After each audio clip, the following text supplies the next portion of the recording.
అత్యున్నతమైన సింహాసనం వంటి ప్రభు ఆసీనుడై ఉండగా ఎక్కడున్నాడైనా అత్యున్నతమైన సింహాసనం. అత్యున్నత సింహాసనం ఎక్కడుండేది? ఆయన మన మధ్యలోనే ఉంటారు. ఎక్కడ ఇద్దరు ముగ్గురు, ఎక్కడ జనాలు అవసరం కూడా, ఎక్కడ ఇద్దరు ముగ్గురు నా నామమున కూడిస్తారు.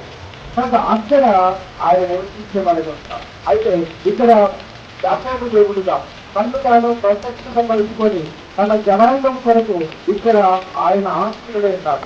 ఈ ఆశీనుడైన వారికి ఆ దేవదూతలు ఏం చేసినాయి? 2 రెక్కల చేత కలుగుతాయి, 2 రెక్కల చేత కాళ్ళు నప్పుకున్నాయి, 2 రెక్కల చేత ఎగురుతూ వాళ్ళు ఏమంటున్నా తెలుసా? ప్రతి దిక్కులు కూడా పరిస్థితులు ఇప్పుడు వీళ్ళు పరిస్థితులు పరిస్థితున్నారు కదా, ఇప్పుడు నీ సొత్తుగా చూస్తున్నారు కదా, ఈ దుష్టలోకం నుంచి విడిపించినాడు కదా, ఈ సమస్త విడిపించినాడు కదా, అయితే నువ్వేం చేయాలి? దేవుడిని ఆరాధిస్తాడు. ఇప్పుడు నువ్వేం చేయాలి? ప్రభువా నీకు అపవిత్రమైన పెదవులు గలవాడు, అపవిత్రమైనటువంటి పెదవులు మనుషుల మధ్య నేను సంచరిస్తూ ఉన్నాను కనుక ఈ యోగ్యతలోని మనం రావాలి. మనము అపవిత్రమైన సంగతి మొట్టమొదటిగా మనం గమనించాలి.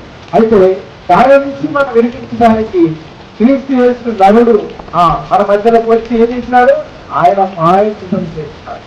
ఆయన విమోచన చేయగలముగా మనకి బదులుగా ఆయన తన శిలువకు అప్పగించబడే ఆ గొప్ప శిలువ త్యాగాన్ని ఈరోజు మనం జ్ఞాపకం చేయగలం. కనుక మనకున్నటువంటి ఏది కూడా దేవుడు చేయలేదని కాదు, ఆయన చేసేవారే అద్భుతాలు చేసేవాడు, ఆశ్చర్యకార్యం చేసేవాడు. మన దృష్టిలో మన కోణంలో చూస్తే దేవుడు లేకపోతే నా జీవితంలో ఆయన కృప లేకపోతే